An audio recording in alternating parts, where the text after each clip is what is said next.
Bueno, en los últimos días hemos escuchado mucho sobre este llamado bloque negro. Vamos a recordar, Dul, que desde el 2022, a raíz de los miles de documentos que reveló el colectivo de hackers Guacamaya Leaks, pues encontraron archivos, análisis de inteligencia, en donde ya se sabe que al menos desde ese momento la Secretaría de la Defensa Nacional tenía ubicados a bloques anarquistas. Autoridades federales identificaron en 2022 en un análisis llamado Campos de Poder para la Ciudad de México, en donde analiza como les llaman, campos de poder, refiriéndose al tema político, económico, a lo social y a lo delictivo, pues este análisis identifica la presencia de al menos 18 grupos que se autodenominan anarquistas, entre ellos el Bloque Negro. 7 fueron descritos con tendencia radical. Esto es un análisis que elaboró el Centro Nacional de Investigación en agosto del 2022 y que ese mismo año fue dado a conocer, que se dio a conocer a través del hackeo de Guacamaya Leaks. De acuerdo con este análisis, los grupos que se autodenominan anarquistas se caracterizan por sus acciones violentas, pintas, incendios, detonaciones de artefactos explosivos y de armas de fuego. En la protesta de este 15 de noviembre, que fue convocada por políticos de la derecha con el nombre de Marcha de la Generación Z, la Secretaría de Seguridad de la Ciudad de México atribuyó a integrantes de organizaciones como estas organizaciones anarquistas, particularmente al Bloque Negro, los ataques que derivaron en la quema de vallas metálicas y también en la agresión a algunos policías. Las autoridades en la Ciudad de México están responsabilizando a este grupo del intento de entrar a la Suprema Corte de Justicia de la Nación. Estamos viendo en pantalla una fotografía que compartieron esta semana desde el gobierno de la Ciudad de México cuando estaban describiendo las agresiones que registraron en la manifestación del sábado 15 de noviembre en el Zócalo. La Secretaría de Seguridad informó que la movilización registró el ingreso de alrededor de 1,000 personas con las caras cubiertas al Zócalo. De acuerdo con lo que dijeron, de manera violenta derribaron las vallas de Palacio Nacional con martillos, cadenas y lanzando proyectiles explosivos. El secretario de Seguridad, Pablo Gómez, aseguró que se vieron grupos que no se habían visto previamente y por eso seguirán investigando a las personas responsables de las agresiones, que por lo menos hasta ayer mantenían a 5 policías hospitalizados. Pero no es la primera vez que desde el gobierno de la Ciudad de México mencionan que es algo que no se había visto, este tipo de grupos. Apenas en la protesta del 2 de octubre, el secretario de Seguridad, Pablo Gómez, dijo algo similar. En esa ocasión expuso: vemos que hay características muy distintas a otras marchas. Cuando menos vemos a 40 o 50 personas encapuchadas. Hoy, es decir, el 2 de octubre, vimos más de 350 personas encapuchadas. Ya desde el 2 de octubre de este año se hablaba de unas condiciones distintas en las que se estaban manifestando estas personas con el rostro cubierto. Bueno, vamos a recordar ahora lo que plantea el análisis del Centro Nacional de Investigación desde el 2022. Desde ese año se tenían identificados grupos autodenominados anarquistas y las autoridades federales confirmaron que tienen presencia en al menos 14 entidades.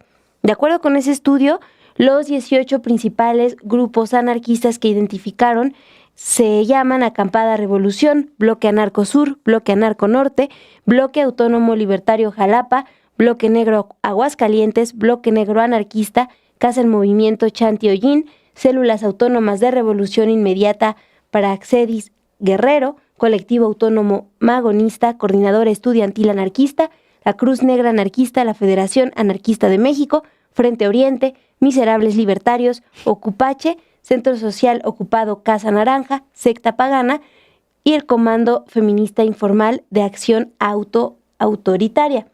Estos son los grupos que ubicó el Centro Nacional de Investigación en este informe del 2022. De ellos, 7 grupos fueron descritos con tendencia radical, es decir, Las autoridades federales lo señalan por realizar pintas en edificios gubernamentales, públicos y privados, por repartir panfletos, por provocar incendios, detonaciones de artefactos explosivos y uso de armas de fuego.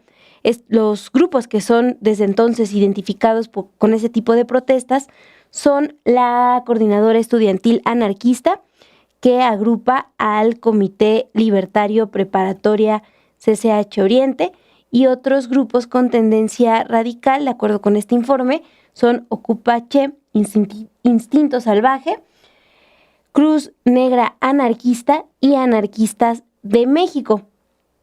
De hecho, entre los actos violentos que el Centro Nacional de Investigación relacionó con estos grupos anarquistas, estos son los que identifican, los que están viendo en pantalla, los 7 grupos de tendencia radical. Más radicales, porque de hecho hacen la precisión en este informe. Señalan, tenemos ubicados a grupos anarquistas con tendencia radical y otros grupos, otros más de 10 grupos con tendencia pacifista. Hacen estas dos diferencias, pero esos que les estoy mostrando son los que el Centro Nacional de Investigación, en estos archivos de la Sedena, ubican por acciones más agresivas.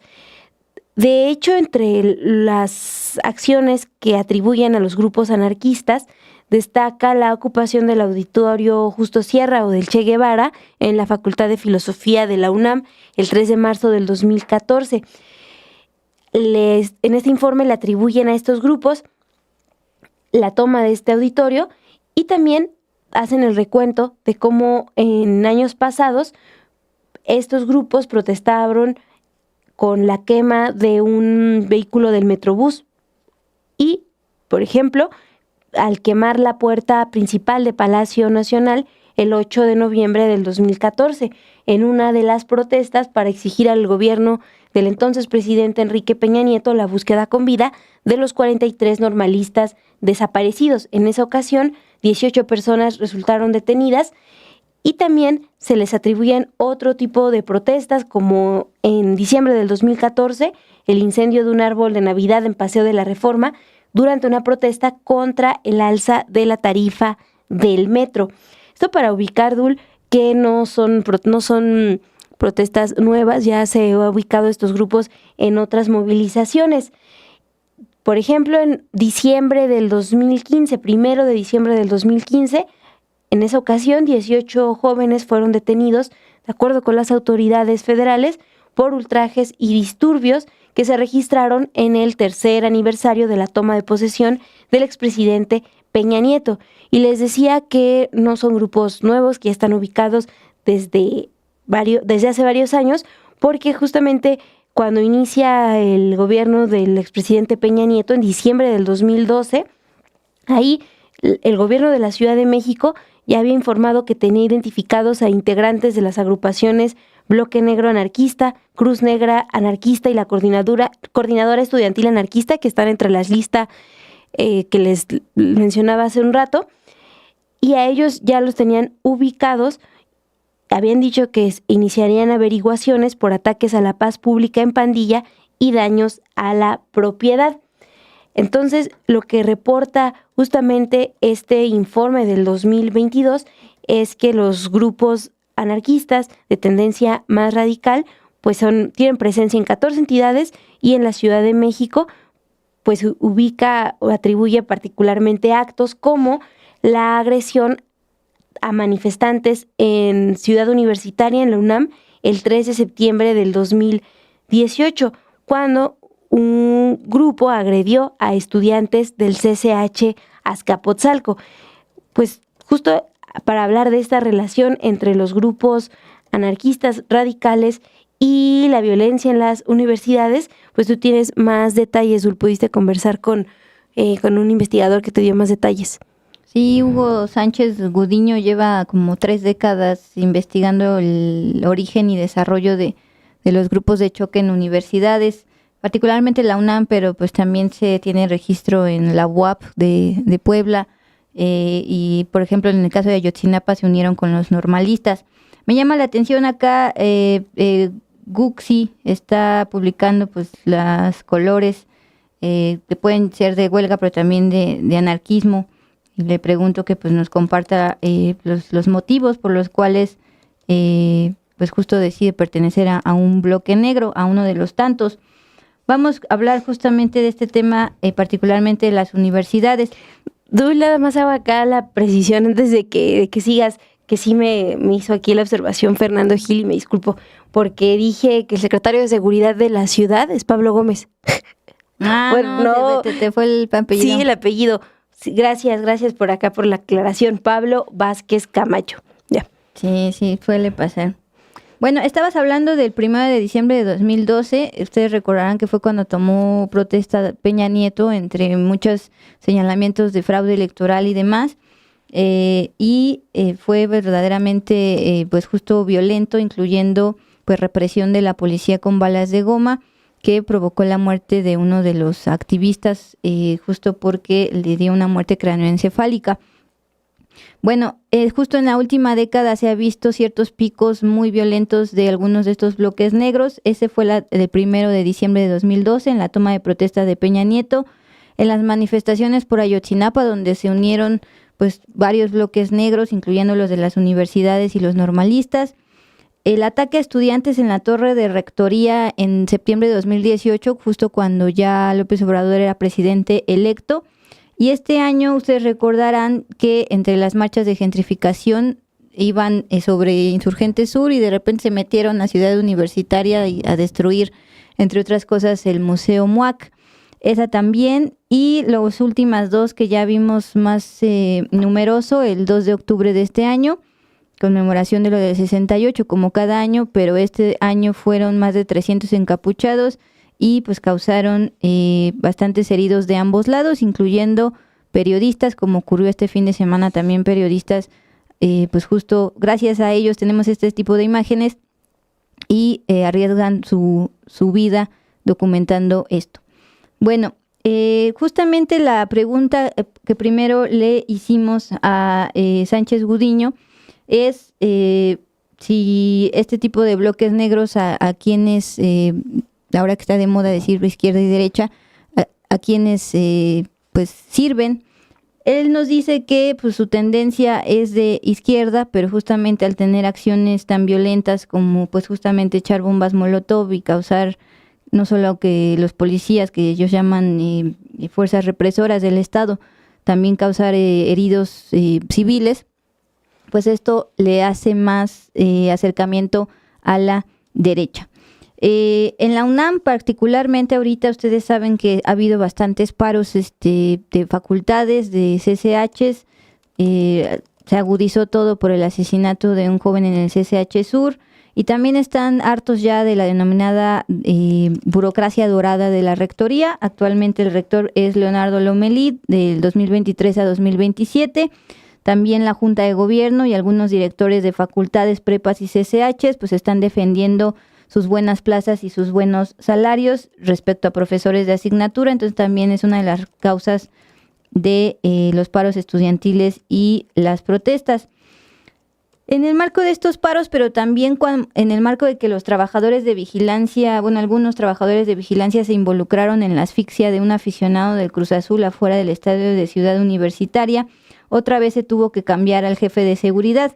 El pasado viernes, el rector Leonardo Lomelí designó a Manuel Palma Rangel como el nuevo secretario de Prevención y Apoyo a la Movilidad y Seguridad Universitaria. Palma Rangel pues tiene experiencia en seguridad penitenciaria, ya trae pues como esa escuela de penitenciarías. Ahora, para dar un ejemplo de los picos de violencia de estos bloques y las fotos que veíamos en imagen, en mayo de 2024, a un mes de la elección presidencial donde resultó electa Claudia Sheinbaum, se reportó un ataque porril importante afuera de CCH Naucalpan. No solo hubo heridos, hubo un joven fallecido, él era de la FES Acatlán, estaba esperando a que saliera su hermano y murió, pues se dijo que de un paro cardíaco, pero en medio de este enfrentamiento, incluso llegaron en varias microbuses. Sobre ese día, el periódico Machete, que pues, seguramente en algún momento los que viven en el Valle de México, pues personas como vestidas de negro han intentado repartir, sobre todo en el centro, saben que es de tendencia de izquierda radical, el periódico Machete, pero informó al respecto lo siguiente. El ataque Porril, que ocurrió aproximadamente a las 6 de la tarde de mayo de 2024, por integrantes de la Federación de Estudiantes de Naucalpan, cuya relación con las autoridades universitarias, así como con el PRI, siempre se ha planteado, llegaron por múltiples direcciones, hiriendo a muchos transeúntes, siendo algunos asaltados y acosados sexualmente.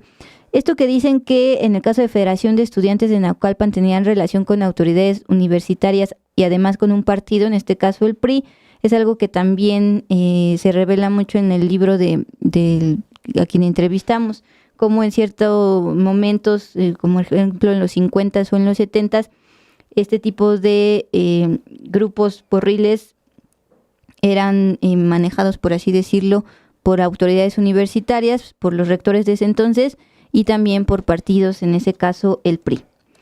Pero más allá de la UNAM, también, ¿te acuerdas, Mon, que tú trajiste el caso de la UAP, de las facultades que estaban en paro, principalmente por falta de protocolos para abordar el acoso sexual de profesores y por falta de inmobiliario digno para estudiar? Bueno, ellos eran estudiantes, pero ahorita en la prepa, la preparatoria urbana Alfonso Calderón Moreno de la UAP, pues justo integrantes de un bloque negro, porque estos sí están encapuchados y de negro, mantienen tomadas las instalaciones contra un presunto fraude electoral donde se reeligió como directora Concepción Meneses Juárez.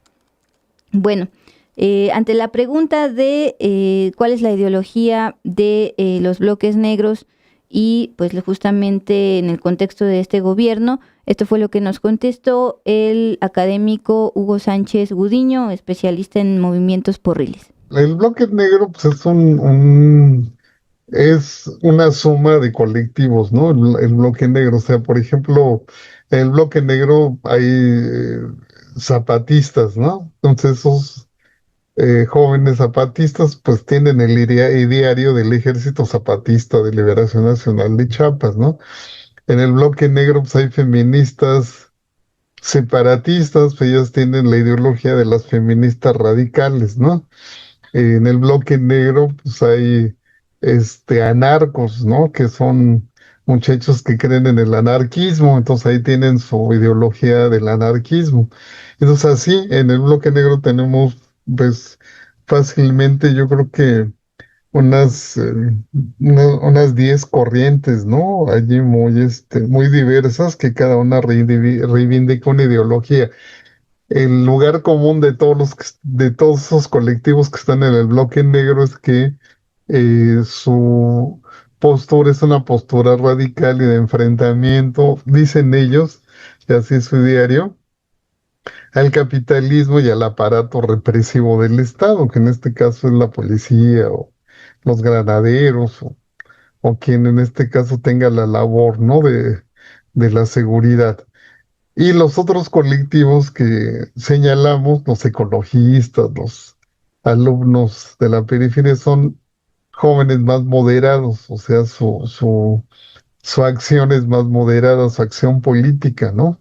O sea, no llegan a la violencia, no tienen el objetivo que el bloque negro, que sí, ellos sí tienen el objetivo de confrontarse con el Estado de manera frontal, retarlo, ¿no? O sea, hay colectivos que son cercanos a la izquierda que hoy gobierna, a una izquierda moderada, pero en el caso del bloque negro, que no se le olvide a usted que el bloque negro incluye a los anarquistas, por un lado, pero también a las mujeres, a las feministas separatistas. Ellos sí son enemigos de la 4T, ¿no? Entonces, es un mosaico de grupos y de intereses. En el bloque negro no hay, o sea, ideológicamente no hay gente de derecha, pero evidentemente sus acciones, que muchas de las acciones que ellos han emprendido recientemente los acercan, ¿no?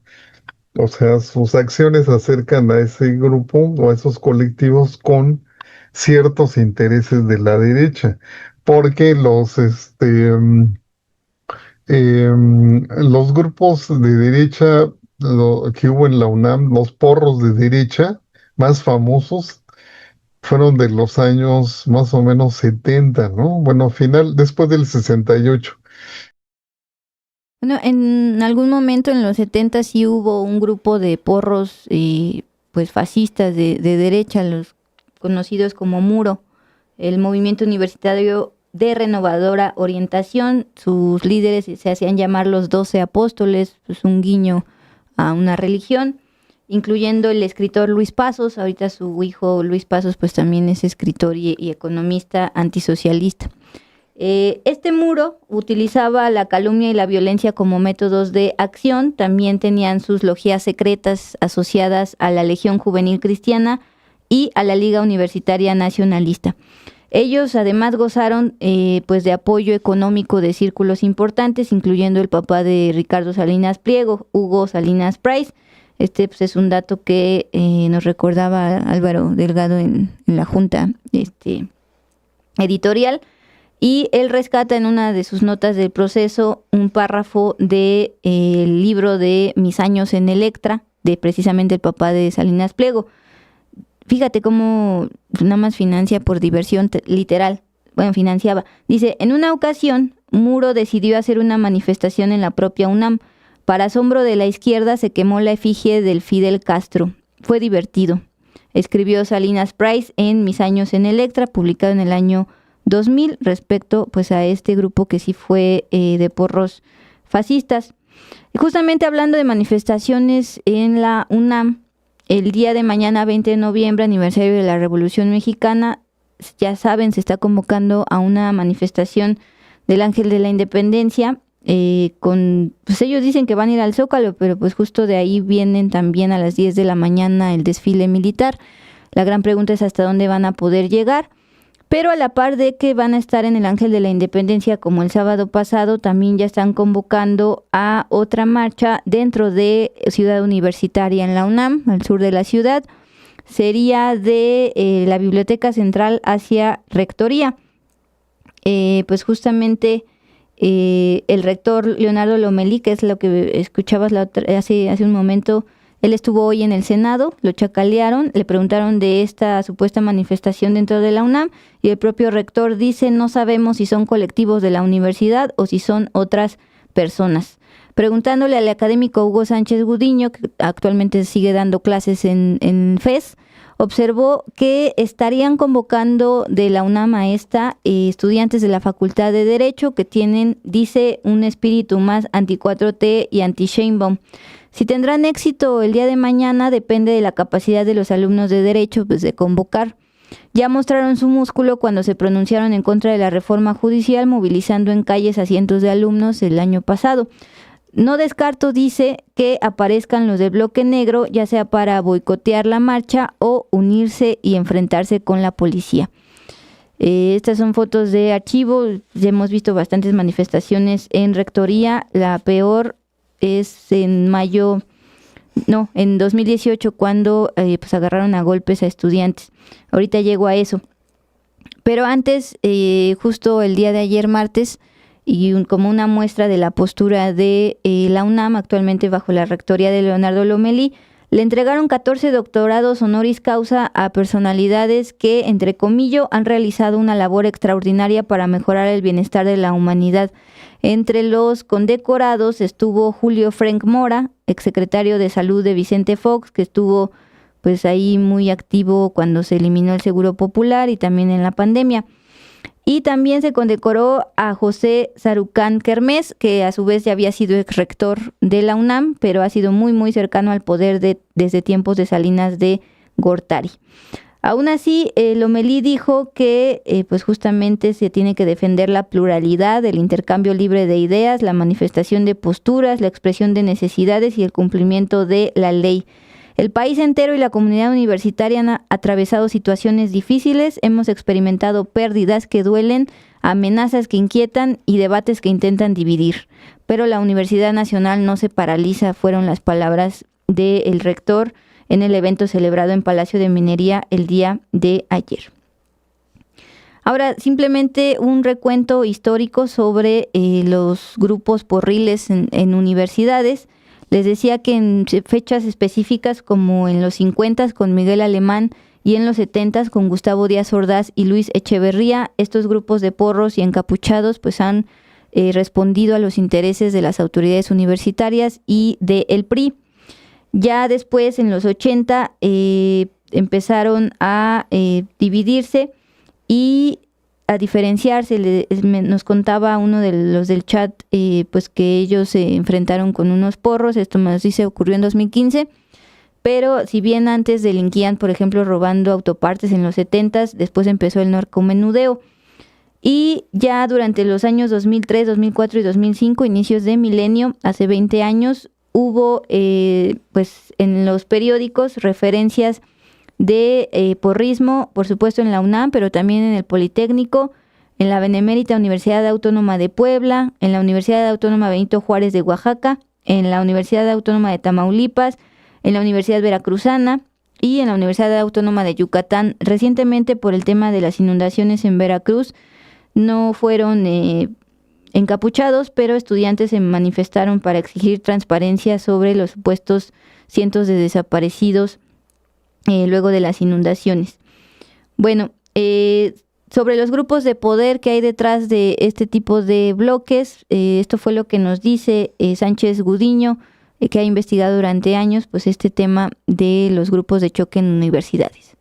¿Qué grupos de poder hay? Bueno, pues se ha dicho, ¿no? Se ha documentado históricamente que los movimientos estudiantiles siempre han tratado de ser infiltrados y controlados en otra época por el gobierno, que era del PRI, por el priismo y en algún momento por el PAN, ¿no? Por el panismo. En la actualidad, pues Morena sí tiene presencia, pero no es una presencia mayoritaria como antes la tenía el PRD. No soy Morena, sí tiene presencia, pero hay colectivos que son anti-Morena, que son muchísimos. Y entonces, a veces el movimiento estudiantil es como un espejo también de la lucha política, ¿no? Que se da fuera de la universidad. Ahora, esta burocracia dorada, pues ha contribuido también a que haya un ambiente así de confrontación.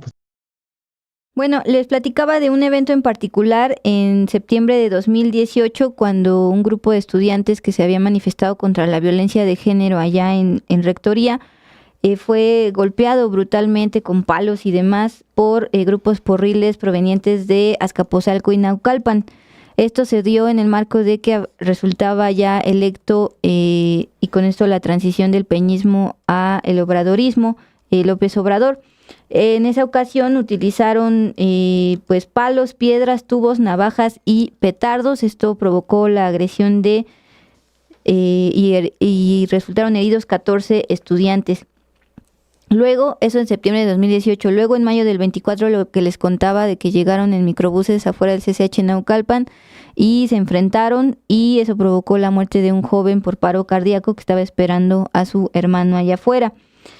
Y pues justamente para hacer el recuento de estos picos de violencia de 2006 a este año 2025 y cómo este académico detecta que sí, en efecto, el 2 de octubre pasado y el fin de semana ya se vio más numeroso, ya se volvieron a unir los distintos bloques negros. Escuchémoslo.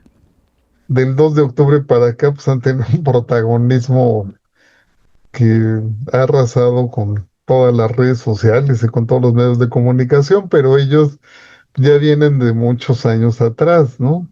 Pues casi en sobre todas las manifestaciones de la izquierda, tanto de la izquierda más moderada como de la izquierda más radical, como sería en este caso, por decir, la CENTE, ¿no? Ellos han estado presentes. Quizás hay un dato, ¿no? Que es interesante, porque ese dato permite ubicar en el tiempo un año en el que la mayor parte de activistas del bloque negro, no solo de la UNAM, sino de pues de todas las universidades, ¿no? Se reunieron, o sea, tuvieron un punto así muy amplio. Fue en el 2006, primero con Atenco y después con la APO en Oaxaca, ¿no? Con la Asamblea Popular en Oaxaca. Allí esos dos hechos lograron ser un punto de convergencia ahora sí que de todos los bloques negros de todas las universidades y centros de educación superior, pero pues allí ellos se enfrentaban directamente al gobierno derechista de Fox, ¿no? En ese momento, y la propia transición para que entrara Calderón. Y eh, el siguiente momento en el que el bloque negro vuelve a tener una presencia muy importante es cuando Peña Nieto toma posesión como presidente el 1 de diciembre del 2012. Incluso uno de sus miembros muere, bueno, cuando la Policía Federal, que en ese entonces existía, no existía la Guardia Nacional, la Policía Federal Preventiva hace disparos con balas de goma. Entonces una bala de goma le entra por un ojo a un activista apellidado Cuy-Kendall, que ya cuando le quitaban la capucha, pues era un activista que era un profesor de teatro, me parece, y le entró la bala por el ojo y pues se incrustó en el cerebro, hospitalizaron, estuvo prácticamente con muerte cerebral hasta que ya falleció, creo que fueron 3 meses los que se mantuvo así, y ese fue cuando el bloque negro tuvo una mayor relevancia porque todos sus cuadros, todos sus activistas, se enfrentaron pues a la policía justo el día en que Peña Nieto tomó posesión. Y después vamos a encontrar un nuevo momento ya, probablemente el momento, quizás yo creo que de todas las épocas, el más sólido, que es con Ayotzinapa. O sea, con Ayotzinapa ya no solo van a ser activistas encapuchados de todas las universidades, sino ya de las normales rurales, ¿no? Que son justamente Ayotzinapa, una de ellas. Entonces ahí usted pues puede meterse a internet o la hemeroteca y demás. Hay cientos de activistas del bloque negro, ¿no? Bloqueaban el aeropuerto, se enfrentaban aquí y allá. Y en esa época hubo algunos operativos, ¿no? El gobierno. Y en muchos operativos detuvieron a miembros del bloque negro, ya que les quitaban la capucha, pues eran estudiantes, algunos de filosofía, otros de alguna otra facultad, pero pues eran simpatizantes del movimiento de Ayotzinapa y pues se sumaban esas fuerzas.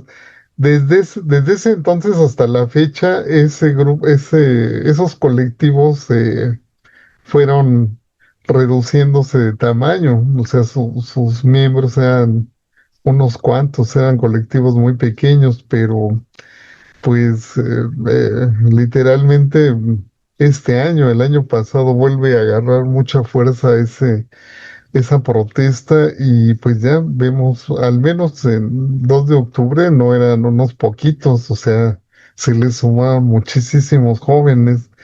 Y este fin de semana, este sábado, tampoco eran poquitos, o sea, se le sumaron gente del sombrero y activistas de otros colectivos.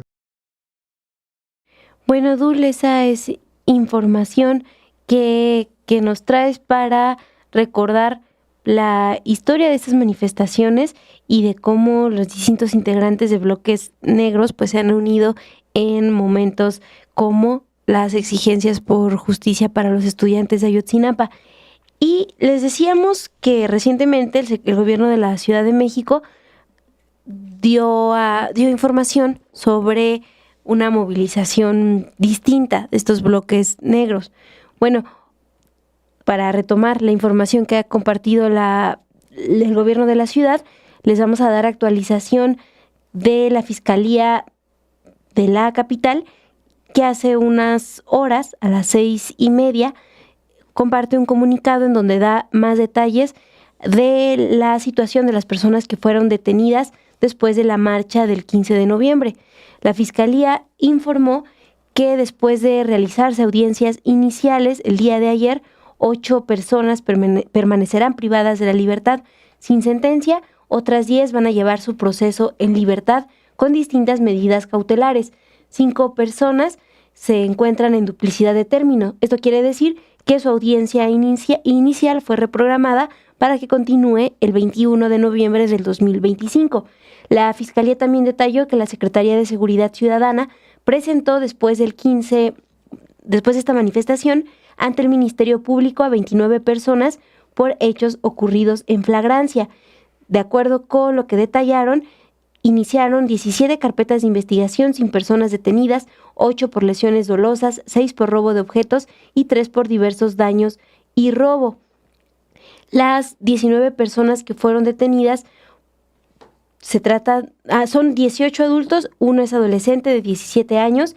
El adolescente fue llevado a la Fiscalía Especializada en Justicia para Adolescente. Y las 18 personas adultas que fueron imputadas tienen entre 18 y 57 años de edad. 2 cuentan con investigaciones previas. Una de ellas ha sido identificada como líder de un grupo de choque con antecedentes de participación en agresiones colectivas. Esa es la información más reciente que da la Fiscalía. También dice que entre las imputaciones contra estas 18 personas adultas están por los delitos de tentativa de homicidio, 3 casos, 5 por resistencia de particulares, 8 por lesiones dolosas y 2 por lesiones dolosas y robos. Un juez de control determinó que 13 personas fueron vinculadas a proceso, 5 personas, les decía, con duplicidad de término. Y Dul, pues esa es la información que da a conocer la Fiscalía. También hay que recalcar que es un proceso que acaba de iniciar, está en la etapa inicial. Todavía fueron reprogramadas otras audiencias y está, por ejemplo, por aclararse testimonios como el de Daniela, una de las jóvenes detenidas, que ayer que obtiene su libertad, pues narra cómo fue detenida después de que policías le dijeron que la iban a llevar a un lugar más seguro y la golpearon. Y bueno, hoy, esta madrugada, obtuvo su libertad. Sigue con el proceso, pero pues en libertad. Es decir, está todavía todo en desarrollo, Dul. Sí, da declaraciones temblando y en silla de ruedas precisamente por los golpes que recibió. Detenidos 19 entre 17 y 57 años. Solo es un adolescente, el de 17 años. Entre 18 y 57 años tienen los detenidos. Insistir esta protesta de familiares afuera de una de los MPs diciendo que eran estudiantes. No todos, pero sí dar seguimiento. Ya vemos un rostro claro, el de Daniela, que ya fue liberada, pero familiares decían que José Luis y Daniel también eran estudiantes.